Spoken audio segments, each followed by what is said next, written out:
Hey there, I'm Renee Hobbs, and welcome to this session. We're talking about 9/11 with a critical literacy perspective. Really delighted to have a small but mighty crew here tonight. And Carolyn Fortuna, you've been thinking about this issue for at least the last 20 years as you first experienced 9/11 and then have thought about it in your teaching, in your work with pre-service teachers, and your work with high school students. You and Kara Clayton were the architects of the marvelous Memories of 9/11 curriculum that you developed. I think now it was 5 years ago, wasn't it, Carolyn? I So believe we are that's correct. really, really delighted that you have come up with yet another cool new iteration for how to use this historic event upon us with the advent of the pullout, the ending of the war in Afghanistan, to look at issues of power and justice by examining this event. Take it away. Okay, thank you, everybody. I am going to share my screen.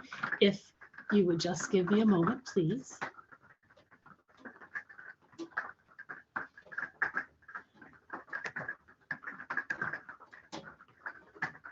Okay, so I would like to welcome everybody here tonight. I am Carolyn Fortuna, and I am a PhD graduate from Rhode Island College, and I'm also a part-time instructor there these days.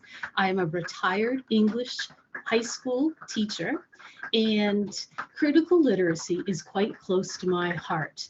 I welcome you tonight to journey with me as we look at 9/11 through a critical literacy lens.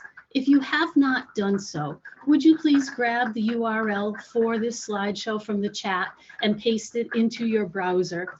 It will be a mechanism for us to collaborate tonight. So I'm going to make sure that everybody has the link. And if you would just give me a thumbs up. Okay, great. I can see you there. Fabulous. One of the things I just want to share with you to get started is that I am at my summer home in rural Connecticut. And I, unfortunately, no matter how much I've worked at it, have intermittent internet access. So if you find that I'm freezing up, please jump on in and participate if this virtual world fails me. So let's get started. We are going to look at narratives of 9/11 as a way to unpack how we can help teachers in different subject areas to elevate their students' abilities to read their worlds. And I think it's important for us to start by looking at and defining what it means to read their worlds. So I'd like us to go to a Jamboard. So if you are logged into the slideshow, which is set to share for everyone, you would click on this link and then go to Reading Our Worlds. You will see that there is a slide that is set up for us. And I think I just need a moment to make sure that we have everybody's logged in. Oh, good, I'm starting to see people on the Jamboard, which is great. And if you have not used Jamboard previously, I'm going to give just a very brief overview because I really think it's important for everybody to have a shared vocabulary. So I'm just going to wait for a couple more people to get onto the Jamboard. I know we have 5 participants on the Zoom and only 3 right now on the Jamboard, so I'll give it 30 more seconds. If you need help, please speak up. What I'm going to do, Carolyn, is I'm going to put that link to the Jamboard in the chat. That might thank you, be something that could help, right? Make it a little very bit good. more Okay. Click stopping. There we go. There's the Jamboard link. Oh, somebody is already joining in. If you have not used a Jamboard before, allow me just to go through the toolbar very quickly. There's a pen over here, which if you have wonderful handwriting, you could use to draw out your words. There's also an eraser. There's a select tool. If you clicked on something, it would acknowledge it. This is a sticky note, which is very popular. The students seem to really like using the sticky note. There is a way to add an image, which if you click it, I like to use the Google search. And so I might put in for tonight, critical literacy, and see what comes up. And for just to go quickly, I might just click that one and insert it. So I'm going to have an image that would help me, and it's awfully big, and I'll get rid of that in a moment. But the image for me is not going to be enough. So I'm going to also use a sticky note. And my sticky note might say something like media influence the way, I'll change my spelling, we interpret social norms, aiding and or limiting our worldviews. And change my spelling error, hit save, and my sticky note comes up, which I like better than my image. So I'm just going to delete it. You can drag it and move it around. So why don't you now join in? I know one person has already added something in to the sticky notes. I'm going to change my yellow by hit.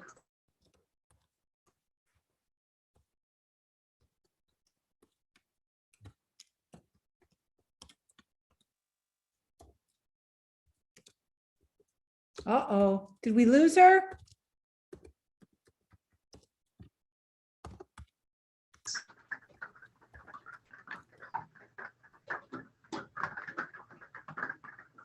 Carolyn, did we lose you?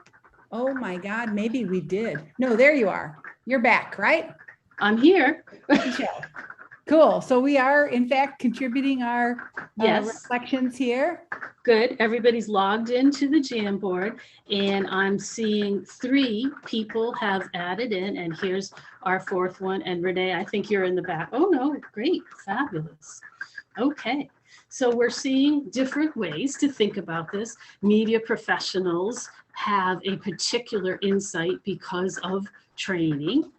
We have somebody who's referring to students and how they see themselves. And last night we looked at the 5 W's as one way to go through and analyze to help students see their worlds. It's somebody says it's a big question, especially with writing across the curriculum. And I might add in learning across the curriculum. Thinking like a geographer, reading like a historian, and finding lots of information in different media. Fabulous. Now, one of the gifts of a Jamboard is you can set up additional slides. So I thought this slide from Frere was poignant for our work together tonight. Frere said, education is the practice of freedom, the means by which men and women deal critically and creatively with reality and discover how to participate in the transformation of their world. And that transformation, I think, is so essential in looking at 9/11 specifically, but in reading our worlds generally.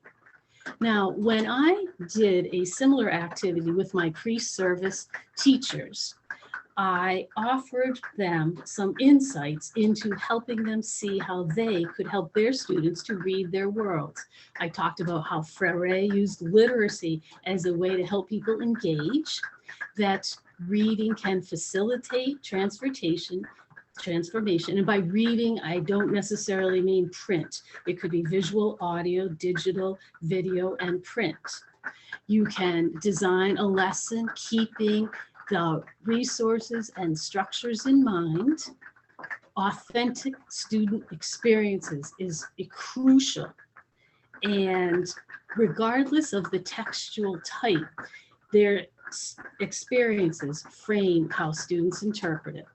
Also, reading doesn't occur in isolation. Every time we read, we create new meaning.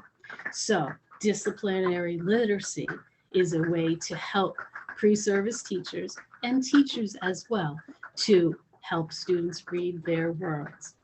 By the way, finally, for this Jamboard, these are the responses that my students did generate for this activity. And you can see that they come from a variety of backgrounds, a variety of educational experiences, and they draw heavily, especially at the beginning of the course, on the way their own teachers taught them. So for me, to help them engage with critical literacy as pre-service teachers was quite fascinating. Okay, I'm going to go back then, if I may, to our Google Slides and just talk briefly about critical literacy. And it takes the self away from interpretation, and it helps an individual to see different environmental and cultural contexts. And we can embark on a creative process of actively constructing and reconstructing text. It's also known as knowledge construction, and it can empower students to think of new conceptual perspectives and to critically evaluate, especially to think about their place in the world. When we're going to do some breakout work tonight, I'd actually ask you to think about 3 kinds of text.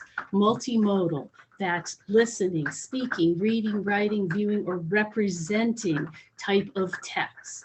Multiliterate text, and they transcend the 5-paragraph essay, the course textbook. And instead, we want students to be able to look at real world relevant textuality. So it could be self-published poems, it could be web pages, it could be online newspaper articles that compare one to the other, etc.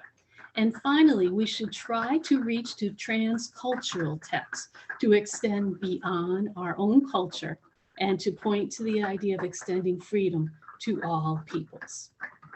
So our goal for tonight is to think how you would retell the story of 9/11 20 years later now with what you now know. And I would suggest that we can use a critical literacy lens to step away and to analyze, evaluate, and synthesize in a way that will change and augment the way that we have thought about 9/11 previously. So here is your task.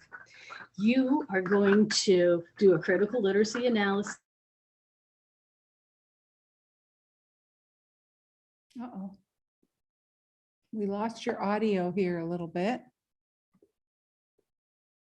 And so we're going to try to, hopefully that will come back. Hey, Carolyn, do me a favor, since the audio just, Think of. okay. Carolyn, we lost your audio from just about the time you introduced this activity. Thank you, Renee. Are you able to hear me now? Yeah. Great. Okay, so we are going to have 2 objectives for the lesson plan: drawing upon critical literacy approaches within subject area content, music, art, science, history, English, etc. And to distinguish different points of view about the events and the consequences. 2 essential questions will drive our work. How does a society experience significant shifts when its sovereignty is challenged? And how do we consider a national tragedy and the subsequent institutional changes Differently when we assume critical distance? Cool.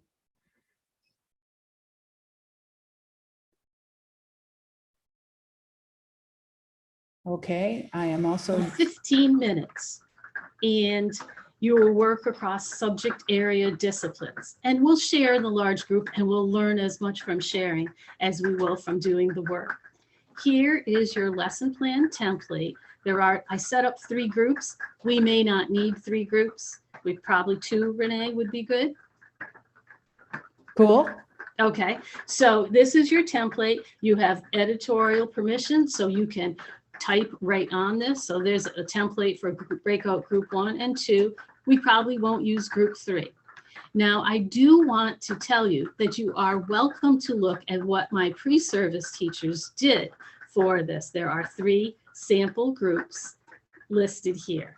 And I also put a few of the recent resources that I found while I was doing reading the last couple days: a Colson Whitehead essay, Amy Polacco article, and a Washington Post perspective, just to give you a sense of the types of ways that you could approach this.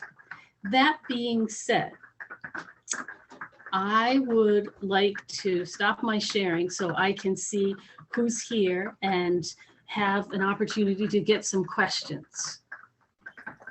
So you, Please. oh, I am guessing that you want us to work together to create kind of like a lesson plan? Yes, please. And that you are going to think about cross-disciplinary ways to teach 9/11 to a current audience using critical literacy approaches, to step back from the ways that we've always been asked to think about 9/11 and to revisit it with new eyes. Cool. One thing I would love to know, Gina and Clancy, tell me about your students, because we can only design a lesson plan in relation to the people we are teaching. I'm kind of wondering, I wonder, do we have enough in common in the kinds of students that we're teaching that we could work together, or should we split into 2 groups? What are your thoughts? I teach college, and that's mostly graduate students, and I'm not in education.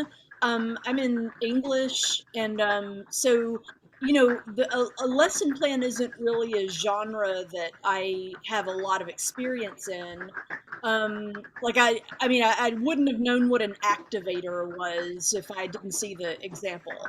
I mean, I have a slight preference for just keeping it in this group and not splitting up, but I mean, Cool. I could do okay either way. Cool. And so we have something in common. We're both teaching graduate students this semester, and we're both outside of disciplines of education. Gina, what about you? Who are you teaching this semester, and what kind of kids are they? Sure, I teach undergrads. I'm in communications, and so I teach journalism and digital media to upper class undergrads. And forgive me, I have to have my camera off. I'm for very No worries, no worries. No So problem. that's kind of interesting. So we have 4 different disciplines, or 3 different disciplines represented here: education, writing and rhetoric, and communication media. That is intriguing. And undergrads and grads. All right, let's work together as a committee of the whole. That sounds great. Okay, sounds good. Okay, so we'll go on to lesson plan 1. Okay. So what would we want to get across to our students? And they can be your actual students, please. I mean, 9/11 will be a topic that undergraduates and graduates will likely bring up in the classroom. So as an English teacher, communications instructor, etc., we can use this as an opportunity to for teaching moments. And that, what would I actually please start with that question is like, it means so much to me, and I wonder, is it going to mean something to my students? Honestly. Yeah, me too. And that was why I was thinking about the only way I could imagine getting in is talking about fear. I think I could go in through this idea of like, what's the evidence in the culture that terrorism is something we need to be afraid of. Like, where do you see that in your daily life? And so that they notice like surveillance cameras, right? And facial recognition, and I don't know exactly what, but I wonder, coming in through fear works for me because I'm teaching the persuasive genres, right? So I want to kind of sensitize them to the emotional subtexts. But I keep thinking about the legacy of 9/11 really is about how we learned how to adapt to fear.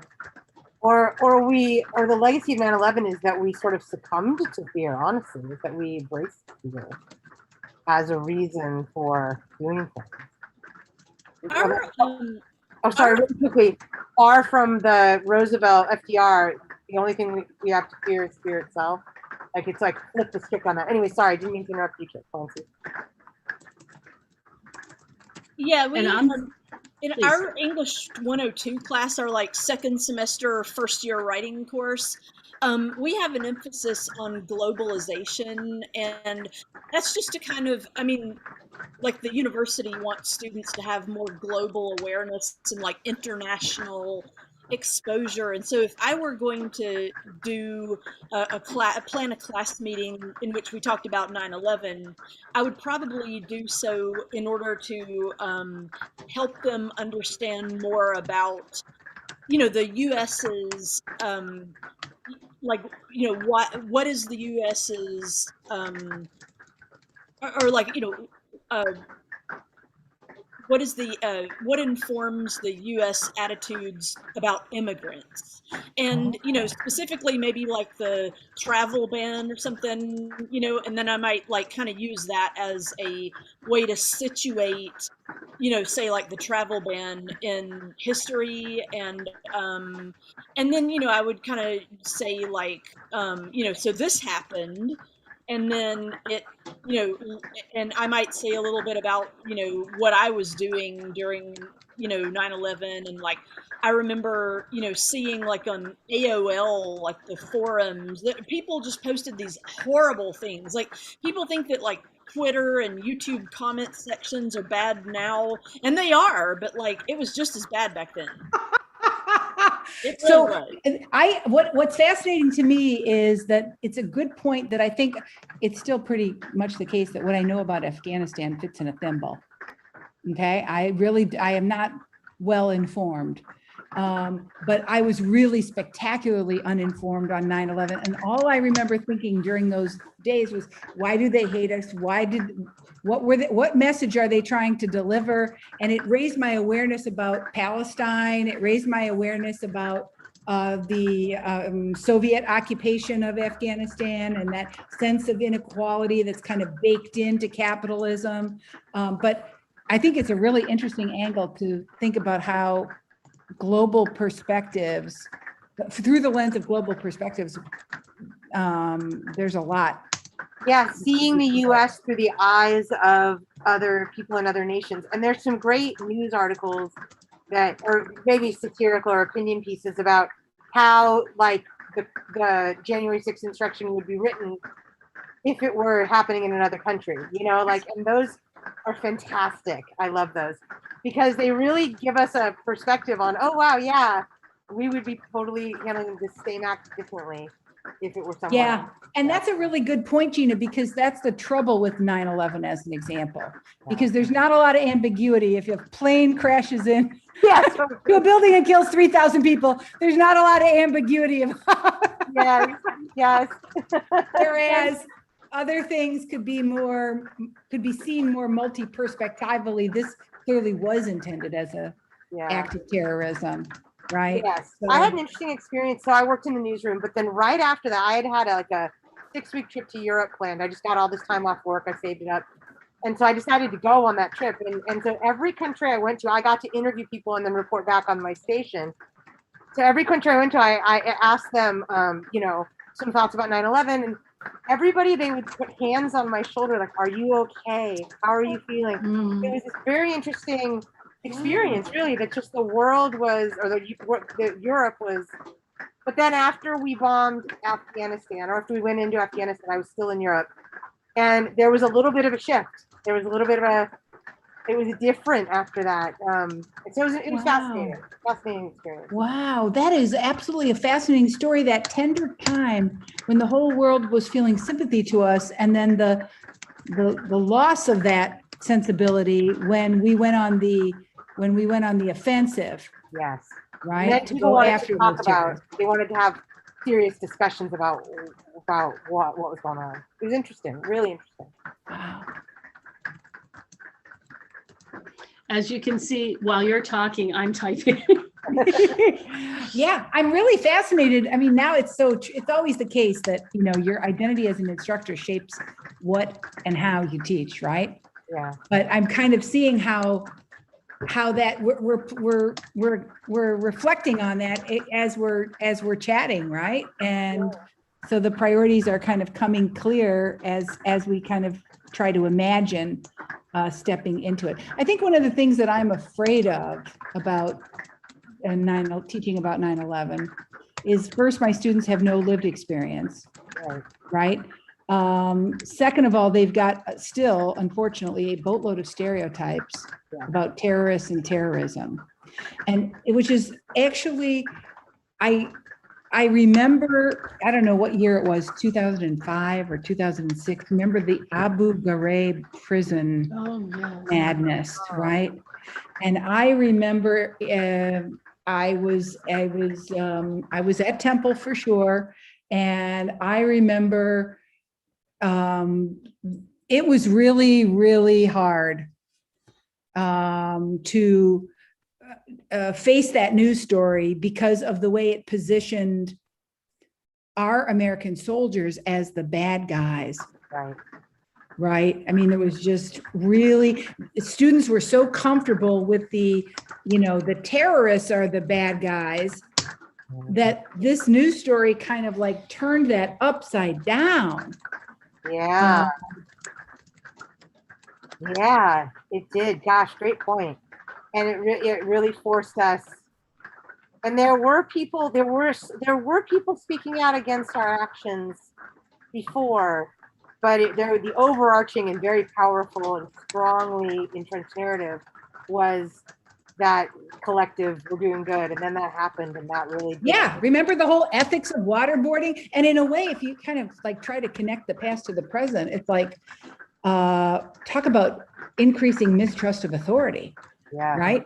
As the government was telling us it was okay to waterboard people, and it was okay to deprive them of sleep, and it was okay to deprive them of food, and it was okay to, make them shit in their pants and do all those awful, awful things that were done just for sport, right? Just for psychological, to break them down. That was really inhumane stuff, but it was justified by our government. Dick Cheney got on the news and said, we have to use torture. And I feel like, the loss of American moral authority was pretty substantial. Yeah, it was a pretty big drop there. Yeah, and going against things that we had signed and sort of touted the Geneva Convention, right? Like that was a pillar until that moment, and these pillars started to fall, and we're seeing more and more pillars fall. I mean, through the last presidency, like all these norms have been just turned on their head. And this is an interesting conversation about how some of that is rooted in the post 9/11 action. Yeah. But so I wonder, what if we ask students to create a timeline? Yeah. There you go. A timeline. 5 significant events. The first one is 9/11. The last one is, well, you decide. Yeah. Is it the Capitol riot? Right? That's right. The last one is up to them. Yeah. And could they think about what were the significant events? I mean, see, the problem is, to do that assignment, you need to have so much You have to have some knowledge. Yeah. It's a hard one. I have wrote something here, activity 2. I had written, how might 9/11 be experienced on digital media platforms today? And that does presuppose some knowledge, but it also is a place where they're familiar, and they might be able to, and that we didn't have that then, and it would have played out differently. The way that is very cool. You're right. That's actually a really cool angle. And we might unpack that for students, because when I learned about it, the tech ed teacher dragged a television up to the library for teachers' eyes only. There was not a television in every room. We did not have phones in our pockets. We did not have internet access. It was an entirely different way of communicating. And how did that change the way the US reacted? And on another level, that's really interesting. And then from my perspective, working in a newsroom, and this is very upsetting, so just kind of trigger warning to everyone who's listening, but the early hours before the buildings fell, this is really upsetting, and they decided never to talk about it or cover it again. People jumped from the towers because they had to make a choice Absolutely. to burn or to jump, and the people reporting at the bottom, at the base of the towers, would jump every time a body hit the ground, and it's like that was real and that happened, but it was so beyond upsetting that we've never included that in our discussion of the history of 9/11. Right. And that's, I mean, I see why, but I also feel like I want to deal with it as it is. But it's hard, but that's another sort of thing you have to walk with students about triggers and which is, so I don't know how to do that, but I feel like we've decided to, to the extent that we can, to to calm down the coverage, or I'm not sure how I'm saying it. Well, what I hear you saying is so interesting is that we're engaged in a process of selective forgetting. Yes. Right? And selective forgetting is how history gets made. Hey, Rachel, I see you're just joining us. I am so glad you're here. We're talking about, we're kind of co-constructing a lesson plan. And I just put the link in the chat. Carolyn, do you want to do a recap, just a brief recap? Rachel is an amazing high school librarian in Billerica, Massachusetts, and she supports teachers doing all kinds of cool stuff. Absolutely. Hi, Rachel. So we are looking at the 9/11 events through a critical literacy lens, taking a step back and helping our students to think differently about the narratives that they may know about 9/11. We also must be aware that most of our students were not born, or many were not born at the time of this tragedy. And so many of their background knowledge is secondhand. And so we'll help them to fill in those gaps, as well as try to help to offer them different approaches in to see how we might retell 9/11.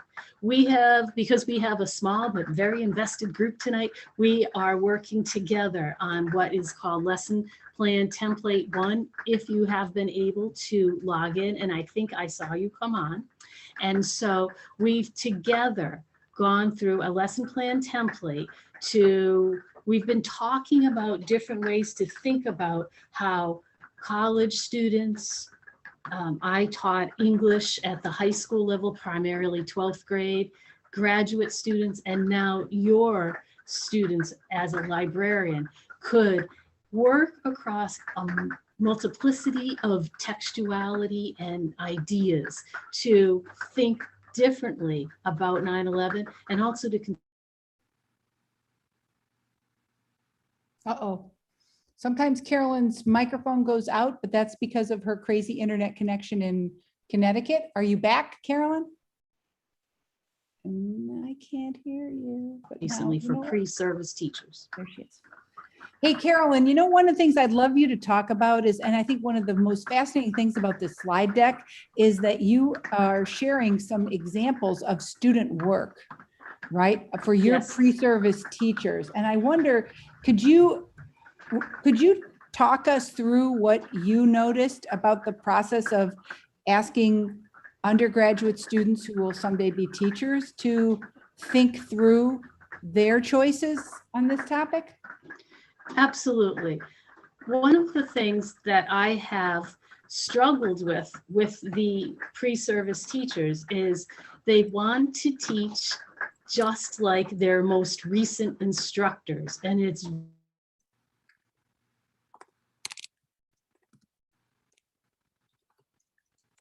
Oh, yes, you have cut out again. Now, when are you going to come back? Come back. Okay, so come back, Carolyn.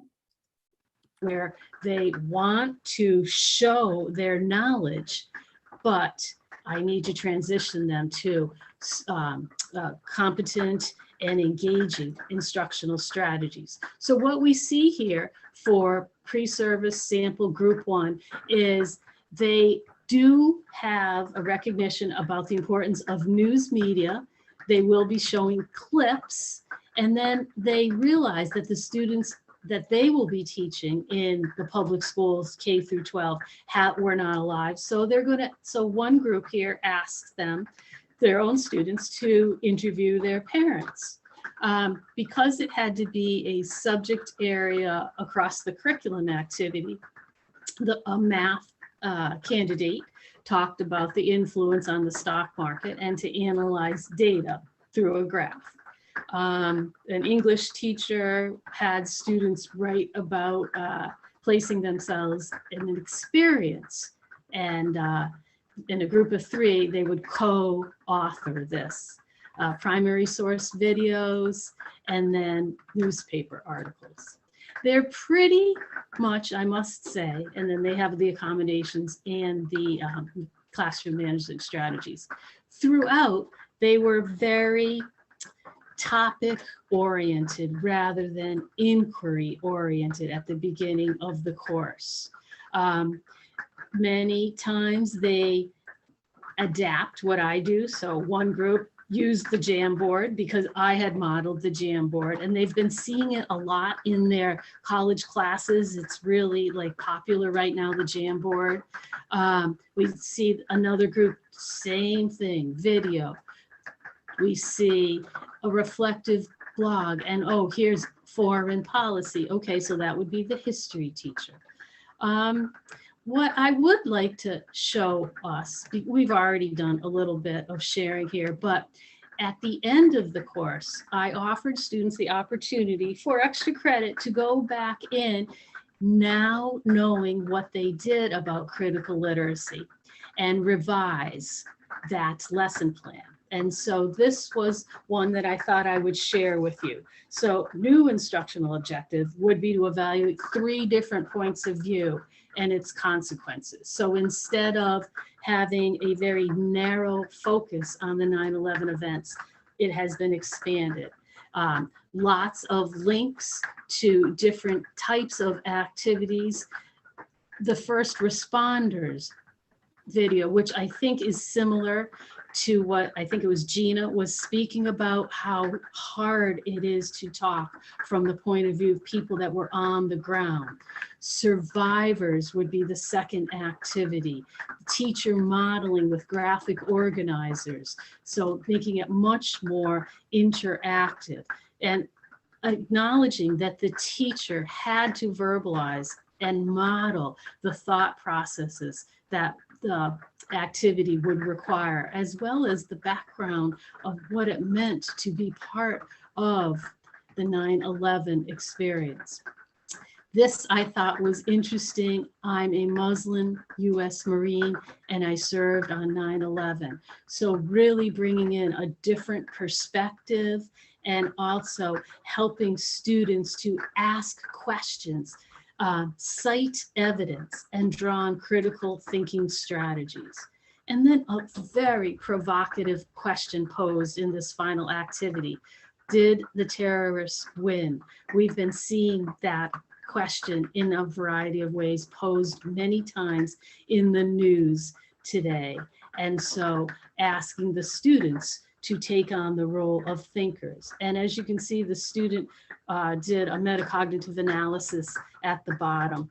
And he talked about using a gradual release of responsibility method, where he would model, but then turn it over to the students through scaffolding, giving them an opportunity to individually engage, even with difficult material. Much of what we teach is foreign to students' own experiences, but we offer a variety of ways to help them make meaning of it, and then emphasizing skills and strategies rather than content.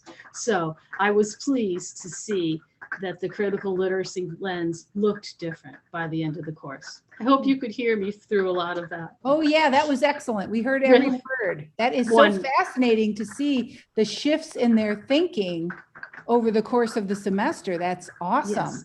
Yes, it was great, and many of the students now are ready to go on to their student teaching. Difficult as it is for them with almost a strictly online experience. Oh, thank you, Gina. Thank you, Rachel. So as we come to the final part of our session together tonight, I would like to ask you to think about visiting the Memories of 9/11 curriculum that Kara primarily created and I assisted with. And it is located on the Media Education Lab website. I have placed the link to it, and it has a wonderful Flipgrid activity. And I think at least one of you were not on the webinar last night. Renee, do you want to talk a little bit about the Flipgrid? Absolutely. So let me share screen. Hold on here. I actually think it would really be fun to watch and discuss one of these. What do you think about that, Carolyn? I do. And would I impose on you to share because of my intermittency? Absolutely. Thank you very much. The curriculum materials are absolutely wonderful, right? And you'll see how very much the focus is on creating opportunities for socio-emotional connection through having students listen with empathy to the lived experience of people who experienced the event. And because to understand these stories, you kind of need to know what was going on in the world at the time, these 3 lessons really do provide some ways to build knowledge on the topic. So these 3 lessons are really quite strong. There's an analysis of the headlines and some background knowledge, and then even a scaffolding for how to engage in listening, right? And because we can't assume that students really know how to be a good listener. So I like how this curriculum invites you to be a listener and to respond, with the idea that they might interview their parents and have their parents contribute since they weren't participating there. So you watch a video and you ask students to summarize first and then add their comments and questions, right? By asking, what is the central message of this video? What is one connection you can make between what the speaker said and what you learned? How might the speaker's personal life have affected her memories or his memories of 9/11? How does the speaker's tone of voice help the listener connect emotionally? What questions do you have after wondering? And there's a Google Doc assignment sheet. And then there's a set of reflection questions that are really nice, right? What assumptions did you make about each person on your Flipgrid before viewing? And were your assumptions different after viewing, right? So why don't we keep those questions in our mind and watch one.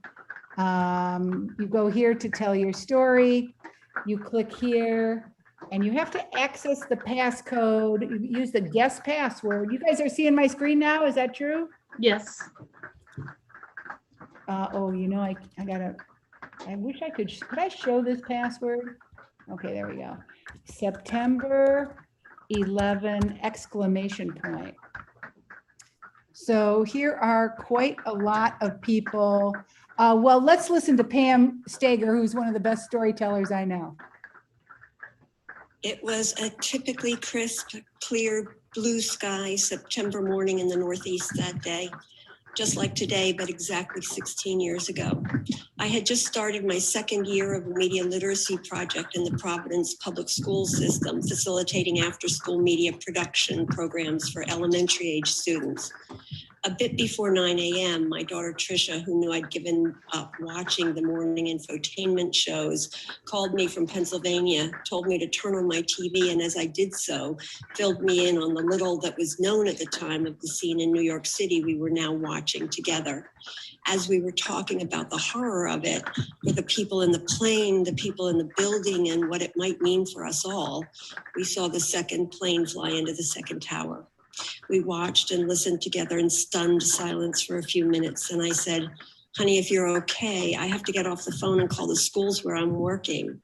Knowing that many elementary school students would be very frightened by these images, I then called the principals of those schools and advised them to walk through the halls, tell their teachers not to turn TVs on that day, to plan a meeting with staff about how to address the situation with students in the coming days, and to compose a letter to go home to parents with some suggestions for the same.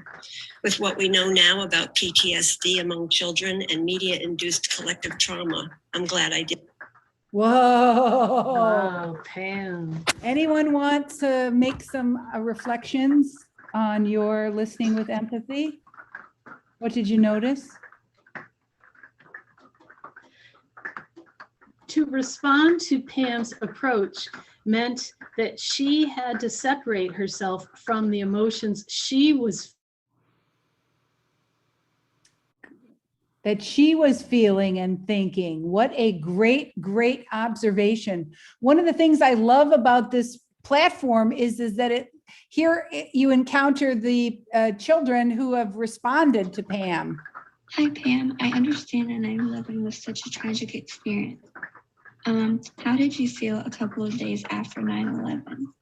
Were you scared? Were you traumatized? Were you in shock? I just want to know how you felt. Got it. So she's engaged in a little bit of conversation. Let's take a look at a much younger person.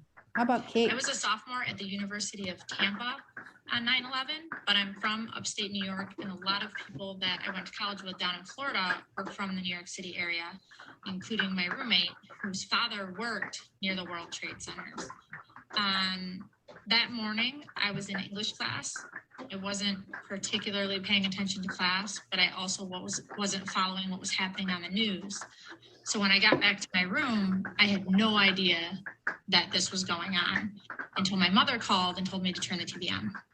I immediately woke up my roommate, who was obviously really concerned about her father and whether or not he was okay. And we basically spent the next probably 8 to 10 hours glued to the TV with other people from our floor, calling anyone we knew in the New York City area, just trying to make sure that people were okay, that people were alive. We were really confused about who had done this, about whether or not it was over or whether there was going to be more attacks. At the end of the day, her father was okay, and that definitely alleviated some of the stress. But the fear that was created on that day lingered. Our school actually canceled classes the next day because we had so many people there that were dealing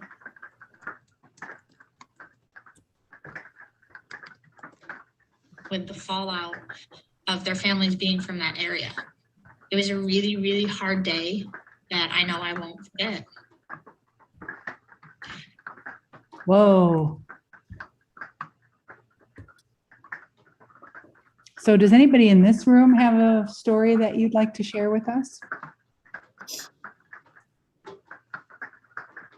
I see Scott has just arrived. So Scott, we are near to the end of our session, but we were looking at the memories of 9/11 curricula, specifically the Flipgrid, and helping students to understand more about the feelings of people who lived through that experience and giving students an opportunity to respond back.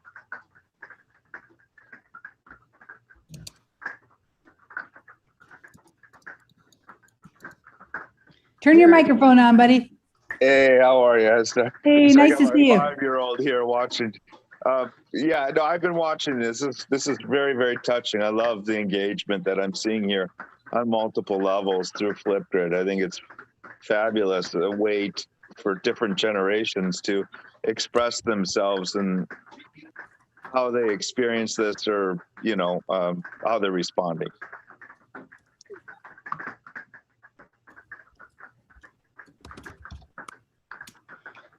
So in the chat, Gina says that she has shared her experiences with the 9/11 Europe trip, and Clancy offered an insight into Pam's strength and composure, like keep on and carry on, like that a lot. You know that did you know, Carolyn, that there's some really interesting research about that re-traumatization, a researcher trying to understand the way that this event that created trauma for children, did a big research study where they determined basically in some schools, like you described, there was no TV, right? And in other schools, the kids watched the TV until their parents came and took them home until the end of the school day, pretty much, because teachers were traumatized, right? Teachers were traumatized. There was no teaching that day, right? And they found out that the kids who had seen the TV coverage had much more PTSD symptoms that lasted for months and months after 9/11. Wow. And you think, Fascinating. okay, so don't underestimate the traumatic effect of, seeing something repeated over and over and over again. I want to say Oh. that the day at my school changed hour by hour. First, geez. the principal came on and she said, no talk about anything, business as usual. And then the superintendent got involved, and by 1 o'clock there was an assembly and students were told in a very pragmatic way what had happened and that they were going to be dismissed early. When an entire shift in a way of thinking about it, as if at first the school was not responsible for this message. And then, of course, not only was it a teaching moment, it was a teaching responsibility to help our own students to become ready to think about what it meant for their country to be attacked. Wow. That's really funny. Both Clancy and I think So the Challenger, so you were in elementary school when the Challenger exploded, and that's why it scarred you for life, pretty much. Well, I don't know. It sounds kind of like strange, but at the time it just seemed kind of fake or something. I don't know. It just seemed kind of like a movie, like it wasn't something that was really happening. I don't know. I sort of like detached from it or something, maybe. Well, me It didn't too. really Yeah. affect me at the time. It didn't really sink in until a lot later. Yeah, and because if you think about it, literally, it evaporated. It was poof. That is magic. Whereas with 9/11, we saw the smoke, we saw the jumpers, we saw the trauma in a much more direct and real way. Remember the scenes of the people running north, right, to try to go get out of lower Manhattan, right? So the aftermath images were just horrific. Whereas after the Challenger was like, we were looking at blue sky. Right? So Clancy, can you unpack a little bit more why you think we don't like those kinds of teachable moments? Well, it was just kind of like, like teachers were kind of modeling how to respond to something like that, and helping kids process it and everything. But it's just like, it was a terrible thing to have happened. And like, it was like just one heck of a teachable moment, but we don't want that too many of those, right? Yeah. I mean, yeah. Yeah, and in a way, to me, that's what makes Pam's reflection even more like amazing, because all I remember was falling completely apart. I was in no position to do any teaching to anybody because I was crumbling. And I think, how do you have the presence of mind to keep it together when it's falling apart in your own head, Last night when we were watching one of the documentary clips, George Bush said 1 plane was an accident, 2 planes was an incident, 3 planes was an attack. And I must say that I sort of went through the same type of thinking. I did not believe this was an intentional act. And it took me an awful long time to come to that conclusion. I just couldn't imagine that people could be so horrible. Fascinating. Fascinating. All right. Well, we have reached the end of our time here, Carolyn. You've given us a really interesting framework for thinking about constructing lessons using 9/11. So I want to give you a round of applause. Thank you so much for sharing this insight with us. And I especially appreciate seeing the growth in your students' thinking about how to be intentional and strategic as they design lesson plans. And, you know, this is a huge mark of our professional identity, right? To be able to design learning experiences. And it's not something that you learn all at once. It happens over time, but what a beautiful way for you to support students through thinking about their critical autonomy as instructors. Thank you. Right? And I want to say how important it was for me to see their growth from the teacher spit back the correct answer about literacy to working from functional to cultural to disciplinary to critical literacy approaches. That's a huge spectrum and a lot to ask in one semester. And I thought many of the students really embraced it and became much more insightful, and will help those students to be more authentic learners as a result. Wow, so cool. So listen, let me just remind you what's coming up next week, because we want you to come back. We are having these great conversations all the time now in COVID, and we're not going to let post-COVID stop our great discussions. What did I do? Oh my God. I don't know what was that all about. But Digi URI Media Club is coming up on October 11th. We're doing we're talking a little bit more about the Get Bad News, which is the game for teaching about disinformation. So, join us then. And of course, we're thrilled to be featuring Diana Hess, the Dean of the University of Wisconsin-Madison School of Education, for a session called Teaching the Controversies. So stay tuned to our cool events. Carolyn, thanks so much for joining us. Scott, Clancy, Gina, and Rachel, wherever you are. See you next time. Bye-bye.